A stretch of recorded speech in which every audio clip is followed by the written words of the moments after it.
Vamos a empezar a revisar los estudios epidemiológicos. En primera instancia están los descriptivos, que aunque como ya les dije, para algunos no se considera un estudio epidemiológico, pues aquí la idea es simplemente hacer una referencia. Esos estudios descriptivos, pues lo que hacen es estudiar eventos epidemiológicos, eventos en salud, enfermedad, patología, la distribución de la frecuencia en una población dada y durante un tiempo determinado. Se usan para explicar el comportamiento de un evento, saber en quién es más frecuente, en dónde es más frecuente, para describir la historia social y la historia natural de la enfermedad, para contribuir a la clasificación de enfermedades, para conocer la distribución de la patología en determinado lugar. Sirven para formular hipótesis, no para contrastarlas ni para demostrarlas, sino para formular hipótesis que luego se contrastan con estudios analíticos. También sirven para proveer guías a la administración o la planificación en salud y para plantear bases en investigación clínica y terapéutica y pues obviamente también la preventiva. Ya sabemos pues que pueden ser transversales o que pueden ser longitudinales. Los estudios descriptivos manejan estadística univariada.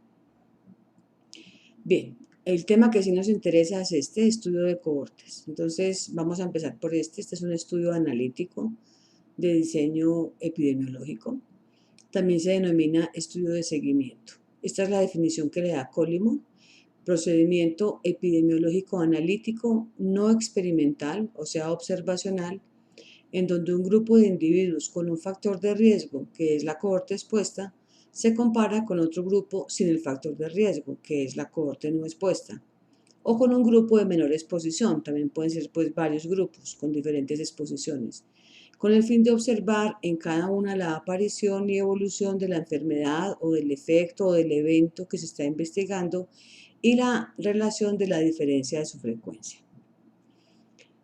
En cuanto a las características, pues la cohorte de estudio con factor o factores previos a la enfermedad y cohorte sin testigos, la cohorte es testigo sin ellos, es decir, que tenemos un grupo expuesto y un grupo no expuesto. Y implica una observación periódica de las cohortes, o sea, un seguimiento para ir detectando cuando aparece la enfermedad o el evento que se está estudiando.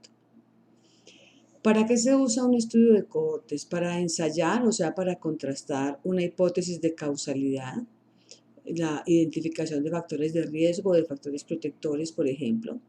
Formular hipótesis de prevención y de curación. De acuerdo a los resultados se puede hablar ya de una hipótesis para curar o para prevenir. El estudio de cohortes sirve para medir la incidencia de una enfermedad en la medida en que todas las personas que empiezan el estudio están sanos y en el seguimiento se van enfermando, o sea que son casos incidentes. Por ese motivo, el estudio de cohortes sirve para medir la incidencia y también tienen como uso pues el estudio de la historia natural y social de la enfermedad.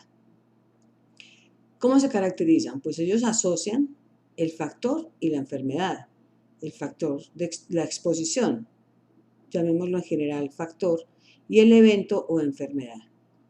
Los estudios de cohortes se deben hacer en patologías de alta prevalencia, porque como hay un seguimiento de la gente sana hasta que se enferme, si la prevalencia es muy baja, habría que hacerle seguimiento a muchísima gente. En cambio, si la prevalencia es alta, pues no es tan grande el tamaño de la muestra. Como tiene seguimiento, pues es costoso, dependiendo de cuánto se le hace el seguimiento, si son años, si son meses, dependiendo de eso, dependiendo si el seguimiento implica exámenes de laboratorio o no. Y también se afecta mucho por las pérdidas. Claro, como hay un seguimiento, la gente puede cansarse, puede irse a vivir a otro sitio, puede no querer seguir yendo a los controles. Entonces, se generan pérdidas y las pérdidas pueden afectar los resultados del estudio de cohortes, la validez específicamente. Este es el diagrama de un estudio de cohortes. Entonces tenemos una cohorte expuesta, está expuesta a un factor de riesgo, por ejemplo, fumar, y una cohorte no expuesta, que son las personas que no fuman. Expuesto a un ambiente laboral estresante, no expuesto a un ambiente laboral estresante. Todos ellos al inicio del estudio están sanos de la enfermedad que vamos a evaluar. Se hace un seguimiento que, como les decía, pueden ser días, meses, años, dependiendo del estudio que se esté haciendo, se hace el seguimiento y de esta cohorte expuesta llegaremos a tener personas con el evento y personas sin el evento, es decir, es un grupo que se nos parte en dos. Y también la cohorte expuesta tendremos gente que se enferma, pues ya no relacionado con el factor, sino con otros factores, pues porque tenemos claridad en que las patologías son multicausales. Entonces, la cohorte no expuesta también terminamos con dos grupos, gente con el evento y gente sin el evento. Les decía aquí que todos tienen que estar sanos y pues eso es claro, no se pueden incluir en el estudio quienes tengan el evento o la enfermedad antes de iniciar el estudio porque tenemos que buscar incidencia es caso nuevo, es decir, que antes estaban sanos. Es muy importante definir claramente el criterio de qué es el factor y qué es el evento. Supongamos, dije fumador, fumar y no fumar. Entonces, fumar, ¿a qué llamamos fumar? ¿A haber fumado una vez en la vida? ¿A fumarse un cigarrillo al día? ¿A fumarse una cajetilla al día? ¿A qué llamamos no fumador? ¿A qué? ¿A no haber fumado nunca, nunca en la vida? ¿A tampoco ser fumador pasivo? ¿Qué? Entonces, esas definiciones salen del investigador, no están escritas en ninguna parte. Y el evento, supongamos que estamos buscando, no sé, cáncer de vejiga. Entonces, ¿a qué vamos a decir? ¿Con qué criterios vamos a decir este paciente tiene cáncer de vejiga y este paciente no ha hecho cáncer de vejiga? Entonces, los criterios tienen que ser muy claros para definir tanto el factor como el evento. El seguimiento tiene que ser programado y obviamente la periodicidad depende de la patología que estamos estudiando. Y como calcula incidencia, y ya lo vamos a ver más detalladamente, permite calcular una medida de asociación muy importante que es el riesgo relativo. Los estudios de cohortes, pues como todos los estudios, tienen riesgos de sesgos. Puede haber un sesgo en la evaluación del resultado, pero eso se puede solucionar con el enmascaramiento, es decir, si la persona que hace el seguimiento de los pacientes no sabe si el paciente que está siguiendo es de la cohorte expuesta o de la cohorte no expuesta, seguramente se evitará el sesgo en la evaluación del resultado. El sesgo de información, lo que hay que hacer es demostrar o lograr que tanto la cohorte expuesta como las no expuestas sean homogéneas y que en realidad su única diferencia es que unos están expuestos y otros no. O sea, no puede ser que, digamos, la cohorte expuesta, además de estar expuesta a fumar, son personas de, voy a exagerar, de más de 80 años, y los no expuestos, además de no fumar, son personas entre los 20 y los 30. Esos dos grupos pues no son comparables. Entonces tienen que ser comparables para evitar el sesgo de información. El sesgo por falta de respuesta es la no participación, cuando se pierden los pacientes, las pérdidas pues inevitables, porque si los seguimientos son largos pasa muy frecuentemente. Lo mismo que ese sesgo por pérdidas, o sea, porque no responde o porque pierde o porque se pierde. Y lo que han llamado sesgo analítico, que son las ideas preconcebidas, o sea, como el investigador intentando demostrar algo a veces interpreta inadecuadamente o es muy flexible o es muy riguroso de acuerdo al caso con los resultados que va encontrando. Para que podamos avanzar en el tema de cohortes, un repasito, recordemos que riesgo en epidemiología es la probabilidad de ocurrencia de un evento. Entonces, si de cada 100 personas le da hipertensión a 25 a lo largo de su vida, entonces digamos que el riesgo de sufrir hipertensión es del 25%.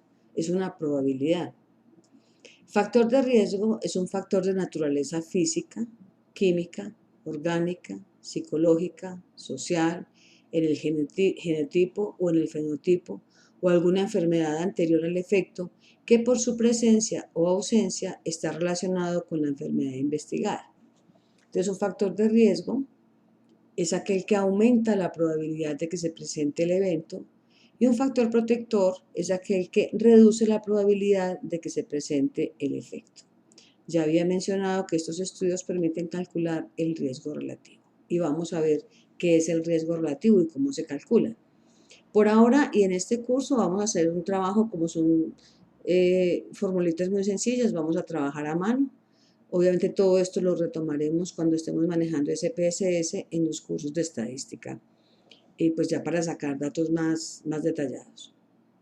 Pero aquí necesitamos hacer algunos ejercicios a mano para interiorizarlos y básicamente para aprender a interpretar resultados. Entonces, un riesgo relativo es la razón o la relación, es decir, una división del riesgo o la probabilidad de enfermar en el grupo expuesto, es decir, la incidencia en el grupo expuesto, sobre o dividido por el riesgo de enfermar en el grupo no expuesto. Entonces es incidencia en expuestos sobre incidencia en no expuestos, eso es el riesgo relativo. Este riesgo relativo es directamente proporcional a la fuerza de la asociación, es decir, mientras más grande sea este número, más fuerte es la asociación. Luego mostraré la situación de los factores protectores. Aquí estamos hablando de factor de riesgo. Bien, entonces, para manejar la información de un estudio de cohortes que esté basado en la presencia-ausencia de la enfermedad en el seguimiento y la presencia-ausencia del factor, porque como les dije, puede ser que sean diferentes exposiciones, diferentes efectos, o sea, diferentes grados de efecto, pero nosotros vamos a utilizar esta tabla de 2×2 donde el factor es positivo, el factor es negativo y el efecto o el evento o la enfermedad es positiva, o sea, presente o ausente.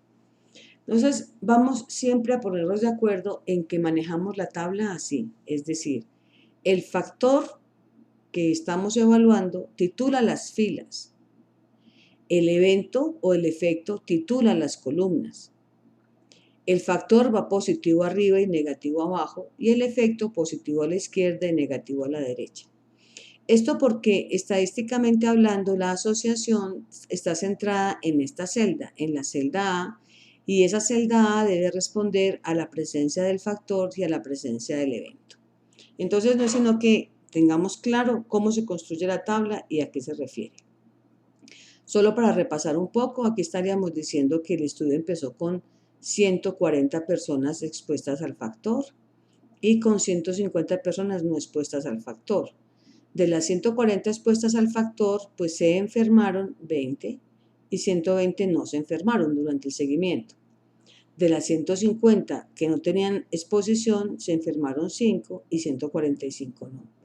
Es decir, que al final del estudio tenemos 25 enfermos y 265 personas sin la enfermedad y que nuestra muestra total fue de 290 individuos. Entonces, ese riesgo relativo nos da valores mayores de 1, menores de 1. Y si, por ejemplo, es un 2, entonces, ¿qué quiere decir? Dice que el grupo expuesto tiene 2 veces el riesgo de contraer la enfermedad o de desarrollarla o de tener el efecto si se compara con el grupo no expuesto. 2 veces, no 2 veces más. 2 veces porque estamos hablando de una multiplicación, pues originada en una división. 2 veces.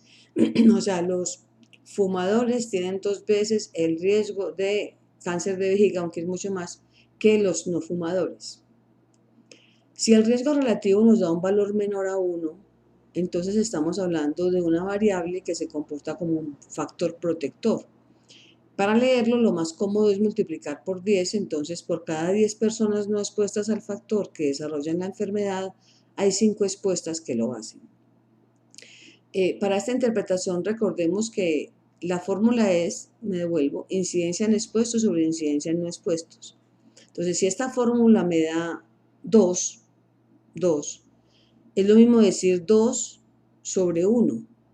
Siempre un número es el mismo sobre 1, siempre, 2 sobre 1 es 2. Entonces, como es 2 sobre 1, digo, por cada persona no expuesta, porque es incidencia en no expuestos, por cada persona no expuesta que se enferma, hay 2 personas expuestas que se enferman. O el riesgo de enfermar es 2 veces en los expuestos frente a los no expuestos. Si me da un valor menor a 1, como un 0,5 que tenemos en el ejemplo, pues yo tendría aquí 0,5 arriba y 1 abajo. Entonces, para que hacer la lectura más sencilla, yo puedo multiplicar por 10 arriba y abajo, entonces 0,5 por 10 me daría 5 y 1 por 10 me daría 10. Entonces estaríamos diciendo que por cada 10 personas no expuestas que se enferman, hay 5 personas expuestas que se enferman. Es decir, es menor la incidencia en las personas expuestas. Conclusión, estamos hablando de un factor protector. Ahora, si el riesgo relativo es 1, eso significa que no hay diferencias en las incidencias halladas. O que si hay alguna diferencia, realmente no hay diferencias, pero que si las hay, no son estadísticamente significativas. Es decir, no hay asociación entre las variables. Además de este dato absoluto, de este riesgo relativo, debemos acostumbrarnos y siempre exigir y publicar el intervalo de confianza del mismo riesgo. El intervalo de confianza responde justamente al hecho de que el estudio lo hicimos en una muestra. Y en esa muestra, por ejemplo, nos dio un riesgo relativo de 2. Pero esa muestra, por ejemplo, podrían ser 384 personas y la población ser 5.000. Los 384 que yo elegí aleatoriamente, los elegí por números aleatorios y simplemente salieron ellos. Si yo hubiera pedido los números aleatorios más tarde o en otra calculadora o en otra versión de PIDAT, me habrían dado otros números. También habría seleccionado 384, pero serían otras personas. Y seguramente el riesgo relativo no me habría dado exactamente el mismo 2, sino un valor cercano. Entonces, lo que se hace en estadística es calcular el intervalo de confianza del 95%, que quiere decir que con una confianza del 95% o que en el 95% de las muestras posibles, el riesgo relativo oscilaría entre tanto y tanto. Entonces, supongamos que tenemos un valor de 2, un riesgo relativo de 2, y que nos dice que el intervalo de confianza está entre 1,5 y 2,5. Miren que cualquiera sea el caso de la ubicación del riesgo relativo en todo este intervalo, en todos los casos es mayor a 1. En todos los casos se comporta como factor de riesgo. Conclusión, es un factor de riesgo. El 2 está por encima de 1 y este límite inferior también está por encima de 1. Pero miremos el azul más clarito. Supongamos de nuevo que tenemos un riesgo relativo de 2, pero que el intervalo de confianza nos da de 0,5 a 3,8, por ejemplo. Entonces, me está diciendo que en la muestra que yo trabajé encontré un riesgo de 2. Es más, pude haber encontrado un riesgo de 3, un riesgo relativo de 3. Pero me está diciendo que en algunas muestras podría encontrarlo como un factor protector. Conclusión, si puede ser factor de riesgo o puede ser factor protector, es que en realidad no es un factor determinante de esa patología, es decir, no hay asociación o la asociación no es significativa, como ustedes prefieran decirlo. Esta es la fórmula, aunque en realidad pues como para que la tengan, pero esto se hace directamente en el software.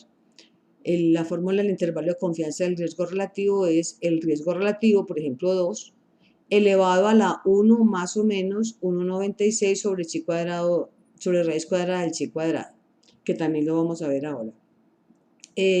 Así se calcula con la fórmula del más, si es un factor de riesgo nos da el límite superior del intervalo y por el lado del menos nos da el límite inferior del intervalo. Bueno, lo relacionado con la significancia, el chi cuadrado y demás, lo desarrollaremos juiciosamente en estadística. Además del riesgo relativo, los estudios de cohortes permiten calcular los riesgos atribuibles.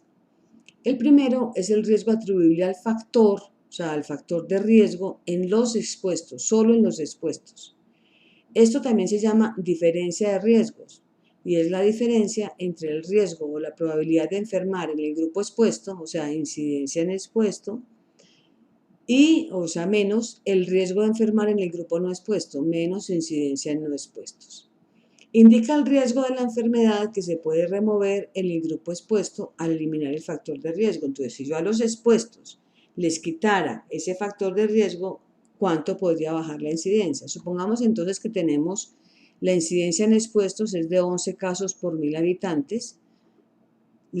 Esas son el número de casos nuevos por año por cada 1.000 habitantes en los expuestos. Y en los no expuestos tenemos 7 casos por cada 1.000 habitantes. Nuestro riesgo atribuible al factor de riesgo en los expuestos sería esta diferencia, 11 menos 7. Ese riesgo atribuible es de 4 casos por cada 1000 habitantes, en este caso expuestos. Entonces, si yo a los expuestos lograra quitarles por completo la exposición, este riesgo atribuible lo bajaría en 4, bajaría la incidencia en 4 habitantes por cada 1000, porque ya sé que la incidencia en no expuestos es de 7, es decir, es por otros factores. Entonces yo le quito el riesgo a los expuestos y lo que más puedo lograr es quitarle este 4%, porque siempre se va a mantener sobre este 7, que son las otras causas que tengan que ver con el evento. Ese riesgo atribuible se presenta y se entiende más fácil presentándolo como proporción de riesgo atribuible al factor de riesgo en los expuestos. Simplemente es un cociente donde tenemos la incidencia en expuestos menos la incidencia en no expuestos. Miremos que es exactamente lo mismo que teníamos aquí, incidencia en expuestos menos incidencia en no expuestos, pero lo estamos dividiendo por la incidencia en expuestos y multiplicándolo por 100 para obtener un porcentaje. Entonces tendríamos ese RA porcentaje, tendríamos incidencia en expuestos 11 por 1000, menos incidencia en no expuestos 7 por 1000, sobre incidencia en expuestos 11 por 1000. Eso nos da 0,364, o sea, 36,4%. Quiere decir que el riesgo, la proporción de riesgo atribuible al factor, o sea, el porcentaje que yo le puedo atribuir al factor en los expuestos para sufrir la enfermedad es de 36,4% de los casos. También se puede calcular el riesgo atribuible al factor de riesgo en la población, ya no en los expuestos. Miren que estos anteriores son en expuestos y en expuestos, y aquí ya vamos a hablar de la población. Tiene la misma lógica, tendríamos la incidencia total. El riesgo atribuible al factor de riesgo en la población es la diferencia entre el riesgo de la enfermedad en la población, o sea, la incidencia total, menos la incidencia en no expuestos. Supongamos que la incidencia total fuera 9 por 1000 y la incidencia en no expuestos 7 por 1000, pues el riesgo atribuible al factor en la población es de 2 casos por cada 1000 habitantes. Entonces, si yo logro habitantes en general, porque estamos hablando de riesgo atribuible a la población. Entonces, si yo logro eliminar ese factor de riesgo, bajaría la incidencia en 2 casos por 1000 en la población. Y si quiero mostrarlo en porcentaje, entonces hago la misma estrategia, incidencia total menos incidencia en no expuesto sobre incidencia total por 100. Veamos el caso, 9 por 1000 menos 7 por 1000 dividido 9 por 1000 me daría 22%. ¿Qué quiere decir? Que si yo logro eliminar el factor de riesgo en la población, eliminaría el 22,2% de los casos de la patología. Aquí me la da en incidencia como tal, o sea, casos por 1000 o casos por 100.000 o casos por 10.000, y aquí me dice el porcentaje de los casos que estaría eliminando. Esas son las medidas de riesgo atribuible en los estudios de cohortes. Veamos un ejemplo. Con la finalidad de determinar si existe asociación entre el ingreso a la universidad y el incremento en el consumo de alcohol, se constituyó un grupo de 500 estudiantes de 11º grado que ingresarían a la universidad y otro grupo de 700 estudiantes con las mismas características que no ingresarían a ella. Después de 3 años de seguimiento, se encontró que 300 de los universitarios y 220 de los no universitarios habían incrementado el consumo de alcohol. Entonces, ¿cuál es la cohorte expuesta? Pues en este caso estamos hablando de que si ingresar a la universidad aumenta la probabilidad de aumentar el consumo de licor. Entonces, la cohorte expuesta son los estudiantes que ingresaban a la universidad. La cohorte no expuesta son los estudiantes de 11º grado que no ingresaban a la universidad. Y el evento, pues, es el incremento en el consumo de alcohol. No es el consumo de alcohol, es el incremento en el consumo de alcohol.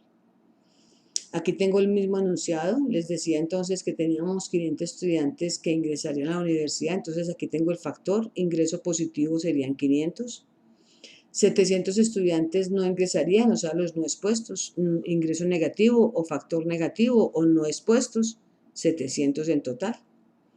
Dice que después del seguimiento, 300 de los universitarios, o sea, de 500, 300 incrementaron el consumo de alcohol, o sea que aquí me quedan 200, y 220 de los no universitarios, entonces de los 700, 220 incrementaron y 480 no. En total, los que incrementaron el consumo de alcohol fueron 520 y los que no lo incrementaron fueron 680, para un total de la muestra de 1200. Esta es una fórmula de chi cuadrado que se puede hacer a mano, no es exacta, pero es una muy buena aproximación. Es AD, aquí está expresado como estaría en la calculadora, es AD, o sea, 300 por 480, menos 200 por 220, todo ello elevado al cuadrado por este valor menos 1, dividido por la multiplicación de los marginales, 520 por 680 por 500 por 700. Por ahora lo que nos ha de interesar, porque esto lo veremos al detalle en contraste de hipótesis, nos ha de interesar porque estamos trabajando a mano, que si el chi cuadrado tiene un valor de 3,841, es decir, si el desarrollo de esta fórmula nos da un valor de 3,841 o superior, quiere decir que las diferencias son estadísticamente significativas o que esa asociación es significativa, que ese riesgo relativo es significativo. Pasaríamos entonces a determinar el riesgo. Lo primero que uno mira es si es significativo, porque si no es significativo, ¿para qué sigue haciendo el ejercicio? Entonces, ¿cuál es el riesgo relativo y su intervalo de confianza? Entonces, el riesgo relativo sería 300 sobre 500, que es la incidencia en expuestos. 300 sobre 500, estos son los expuestos, de ellos 300 incrementado en el consumo, entonces 300 sobre 500, o sea, 0,6 o 60%. La incidencia en no expuestos pues sería 220 sobre 700, que nos da 0,31 o 31%, de tal manera que el riesgo relativo, que es incidencia en expuestos sobre incidencia en no expuestos, sería 0,6 sobre 0,31, es decir, 1,9. En este caso, el chi cuadrado pues da significativo y el intervalo de confianza, desarrollando la fórmula, nos daría entre 1,67 y 2,16, es decir, con una confianza del 95% puede afirmarse que cualquiera hubiera sido la muestra, el riesgo relativo habría oscilado entre 1,67 y 2,16, es decir, por encima de 1. O sea, que el ingreso a la universidad se está comportando como un factor de riesgo para el incremento de consumo de alcohol en estos muchachos que terminan grado 11. El riesgo atribuible al factor de riesgo en los expuestos, desde ya que es la diferencia de riesgos, incidencia en expuestos menos incidencia en no expuestos, ya la tenemos, 0,6 y 0,31. Lo podemos pasar a 600 casos por cada 1000 estudiantes, no es sino multiplicar esto por 1000. 600 casos por cada 1000 estudiantes universitarios incrementan el consumo. 310 casos por cada 1000 individuos que no ingresan a la universidad aumentan el consumo, de tal manera que la diferencia o este riesgo atribuible es 290 casos por cada 1000 habitantes de la localidad. Ese es el riesgo atribuible al factor, 290 casos por cada 1000 habitantes. Si miramos la proporción, tenemos ya los datos, sería lo mismo, la incidencia en expuestos menos la incidencia en no expuestos. Sobre la incidencia en expuestos se nos dice que el 48% de los casos en las personas que ingresan a la universidad se debe justamente al ingreso a la universidad el hecho del incremento del consumo de alcohol.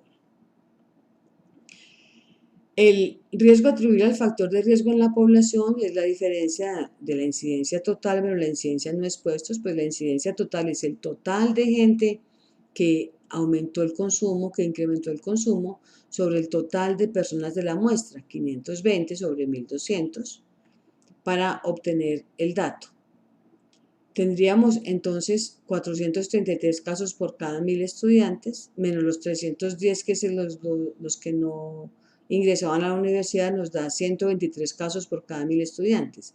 Entonces, la eliminación del factor de riesgo reduciría la incidencia del evento en la población en 123 casos por cada 1000 estudiantes. Y también podemos ver la proporcional, simplemente Esa misma operación que ya hicimos, dividimos por incidencia total, como está acá, y nos dice que el 28.4% de los casos que se presentan en la población se debe a la exposición al factor de riesgo, es decir, al ingreso a la universidad, y el restante 71.6% a otros factores.